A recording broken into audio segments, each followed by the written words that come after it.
Многу време се договараме, меѓутоа се нешто се случуваше, меѓутоа убаво морам да кажам и еве јас така ќе почнам на Мишел, ти му го честитаме родениот ден. Да ни е жив и здрав.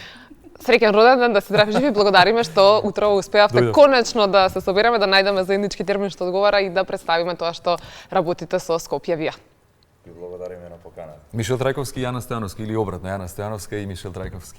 И тоа функционира. Скопје Вија. Спојено во Скопје Вија. Скопје Вија. Еве најнепосредно со оглед на тоа знаеме колку сте вие непосредни. Непосредни. Така е. Еве прво како сте со оглед на тоа што е утринска програма, знаеме како функционираат музичарите, дали сте наспани, ненаспани, дали доаѓате директно од настап?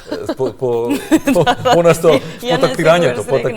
Да, наспани, ненаспани, секогаш сме наспани, секогаш сме ненаспани. Наспани. За вас ние не наспани. Кога ќе дојде петок, веќе уклучуваме еден друг мод. Тоа значи дека време за работа, ние работиме за време на викенди, почнувајќи од петок, така што не ни е воопшто рано. За викенди нема утрински. Нема.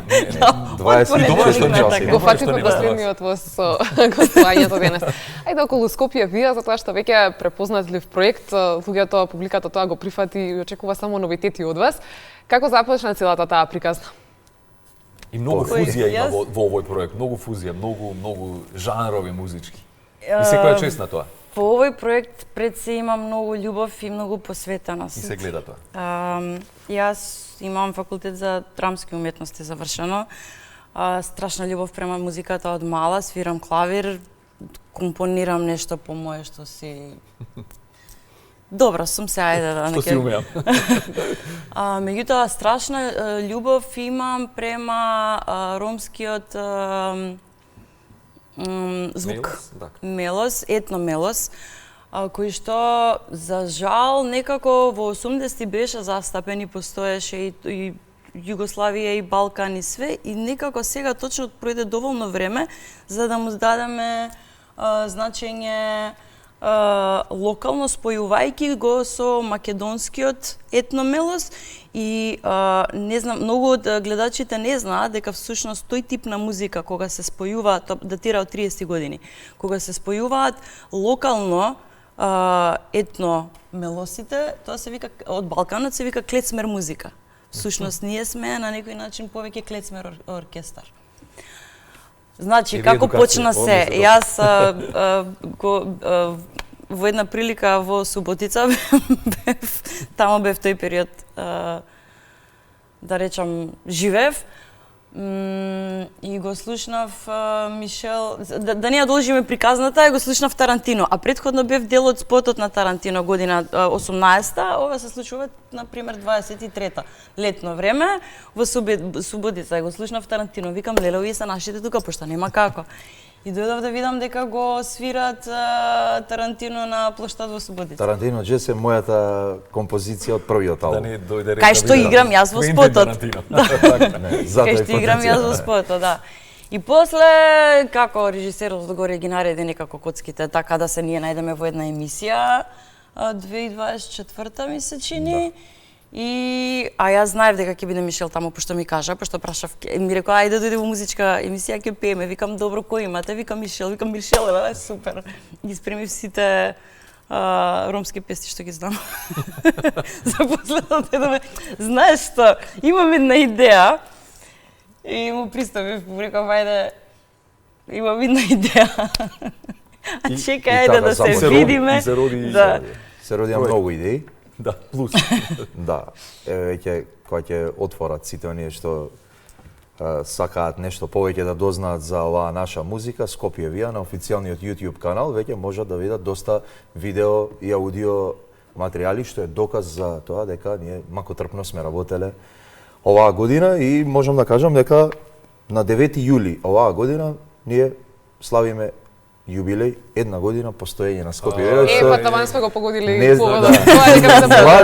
Млади сме, ништо не е случајно и можам со гордост да кажам дека ете, ја затвориме ова една година, ќе отвориме втората година. Што ќе се случува во втората година? Какви се планови? Ајде некоја идеја се од нас да ви произлезе, па потоа да се Ајде, бавиме да. дека Скопје вие. Па со оглед на тоа дека почетокот на втората година наша не започна на 1 јануари, туку од 1 јули па натаму од мојот роден ден, ќе започнеме, ќе отвориме со концерт настан во Улцин во Црна Гора за денот на независноста на Црна Гора сме поканети 13 јули. Потоа одиме во Будимпешта, па треба да настапиме на Нишвил, джез фестивалот. Имаме најава за настап во Белград. Во септември вадиме нова песна со Раде Шербеџија. Ова е видео сериозен. Видеозаписот е готов веќе неколку месеци. Албумот? Работиме на албумот, тоа ќе биде сингл. Да, но подготвуваме албум.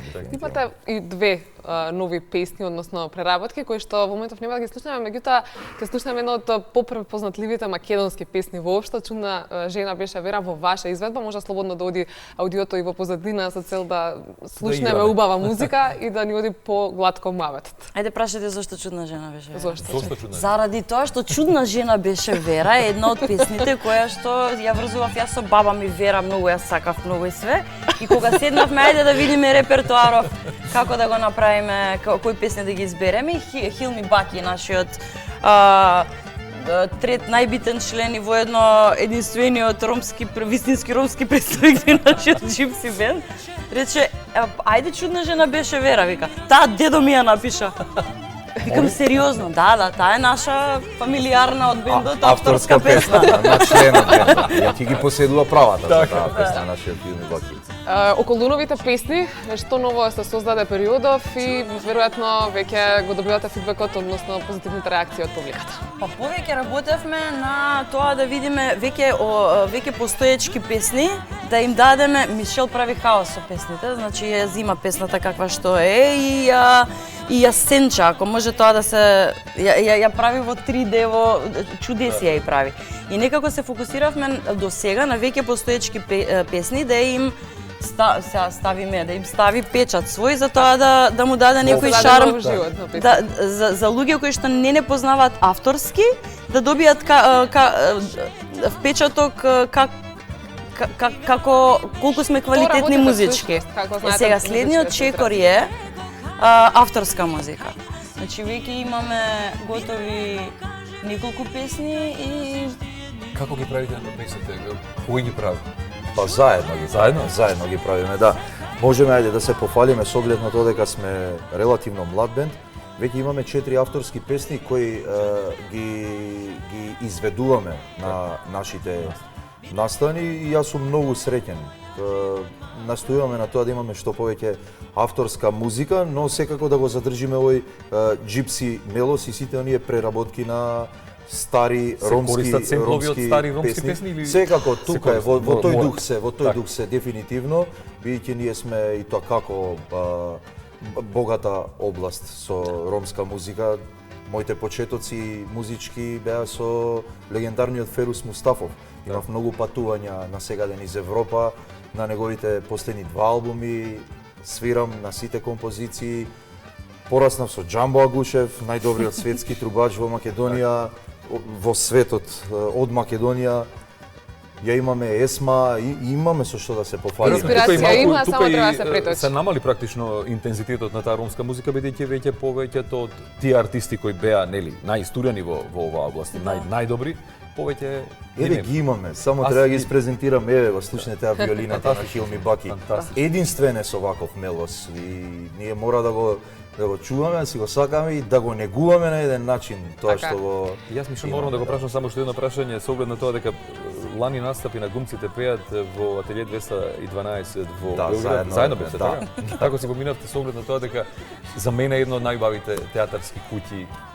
Јас можам да се пофалам дека за мене тоа беше нешто неописливо. Таква атмосферата во Ателје 212. Атмосферата е таква, но со оглед на тоа дека она е од театарска фамилија, го живее тој театарски и филмски дух, за мене беше нешто ново и останува да го повториме тоа. 2 години поред настапивме, Јана веќе неколку години претходно е дел од тоа.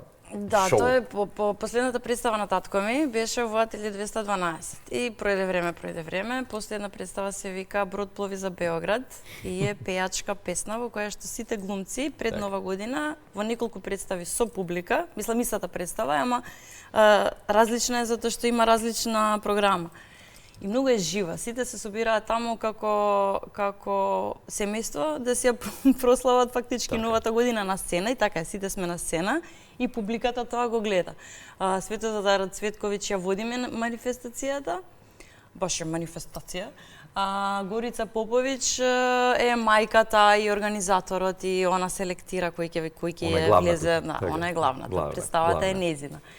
И јас веќе некои 5 години сум пошто пеам и играв во Србија и се така некако се споија коцките. Меѓу најдобрите. Па ќе кажам, таа атмосфера во Ателје 212 ја нема во друг никој. Ја нема, реално, таков дух нема. И мене ми беше многу емотивно затоа што сите со така ме поврзува со татко ми, пошто и последната представа и одличен беше таму и мимо тоа јас одев и пеев и имав супер аплауз и све, ама кога дојде Мишел, пише тоа беше. Звездата. Вика, ќе идеме во Ателје, ќе идеме. Викам, добро, ајде. Растуривме. И следно сакаме да не поканите, да не подсетите. Се потрудивме да бидеме оригинални, што е многу битно. Направивме еден нов аранжман на Сомаки сум се родила. И така ја разигравме во еден модерен ритам и така. А втората година, мислам дека имаше неколку коментари од страна на Светозар и Горица, дека до сега одамна не се случило да не повикаат на бис. Јас заминав позади сцена, ја оставив хармониката и аплаузот. Снејќа All-Stars групата во Ателје 212, тоа да се случи. И да се вратам, тоа беше на наше... Имаме уште многу муабет, но веќе почнаа да не караат, мораме да одјавуваме. Благодариме што утрово бевте тука. Секако не останува овде разговорот муабетот. Дојдете пак, на време ќе се договориме со Мишел и со Јана и се она што е ново ќе следиме. Да се интензивира ова наше дружба, би рекол дружба, бидејќи ова навистина долго траеше. Успеа. Благодариме и вам. Благодариме, секако